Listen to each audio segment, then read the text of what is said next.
წინა ვიდეოში ჩვენ განვიხილეთ ატომური ჩვევების პირველი წესი, გააცხადე, რომელიც გვასწავლის თუ როგორ უნდა მოვაწყოთ ჩვენი გარემო ისე, რომ კარგი არჩევანის გაკეთება გარდაუვალი გახდეს. თუმცა ეს მხოლოდ პირველი ნაბიჯია. შემდეგი საფეხურია, როგორ ვაიძულოთ თავს გავაკეთოთ ის, რაც ძალიან გვეზარება. როცა სარბენი ფეხსაცმელების შემოსასვლელში გიწყვია, როგორ უნდა მოგინდეს მათი ჩაცმა და სარბენად წასვლა. სასარგებლო ჩვევების ჩამოსაყალიბებლად განვიხილოთ ატომური ჩვევების მეორე წესი. აქციე ქმედება მიმზიდველად. რითაც ვუპასუხებთ კითხვებს. რა მართავს სინამდვილეში ადამიანის სურვილებს? როგორ არის მოწყობილი ჩვენი ტვინი? მოქმედებისკენ რეალურად გვიბიძგებს ჯილდოს მოლოდინი და არა მისი მიღება.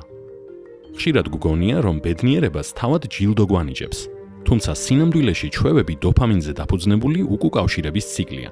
დოფამინი ის ჰორმონია, რომელიც გვეხმარება სიხარულის, ინტერესისა და მოტივაციის შეგრძნებაში. შენი ტვინი დოფამინს გამოიმუშავებს არა მხოლოდ მაშინ, როცა სიამოვნებას განიცდი, არამედ მაშინაც, როცა მას ელი.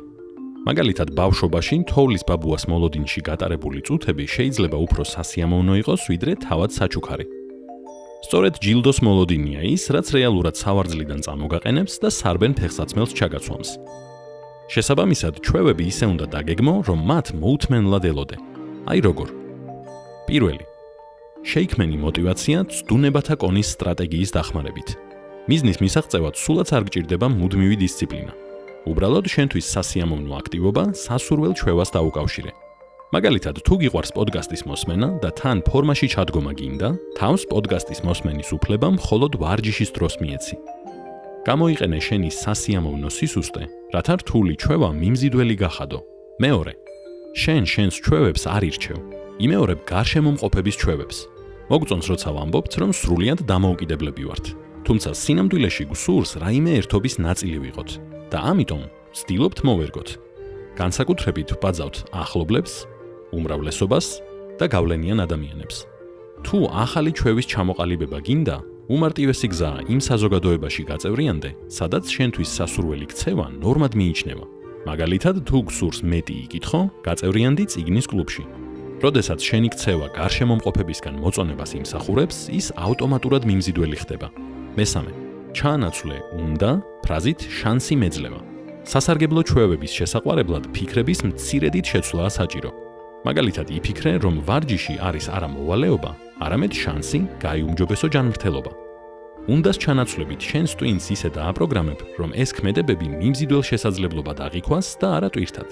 როცა გესმის, როგორ მუშაობს შენი ტვინი და სხეული, უფრო მარტივია მოიწყო ისეთი ცხოვრება, რომელიც დადებითი ჩვევებისკენ გიბიძგებს. ამ სტრატეგიის პრაქტიკაში განსახორციელებლად დაგეხმარება შემდეგი სავარჯიშოები.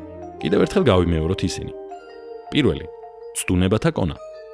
გამოიყენე ფორმულა, მხოლოდ მაშინ გავაკეთებ სასიამოვნო ჩვევას, როცა გავაკეთებ სასურველ ჩვევას. მაგალითად, მხოლოდ ვარჯიშისას მოусმენ პოდკასტს. მეორე. კულტურული მიკუთვნებულობა. იპოვე წრე, სადაც შენთვის სასურველი ჩვევა ყოველდღიურობაა. მესამე. პოზიტიური ფიქრი. შეცვალე ფრაზა მე უნდა გავაკეთო, ფრაზით მე მეძლევა შანსი გავაკეთო. მაგალითად, უნდა ვიმეცადინოს მაგივრად, თქვი შანსი მაქვს ცოდნა გავიღრმავო. რომელი სავარჯიშოს გამოყენებას დაიწყებ დღეიდან? გაგვიზიარე კომენტარებში.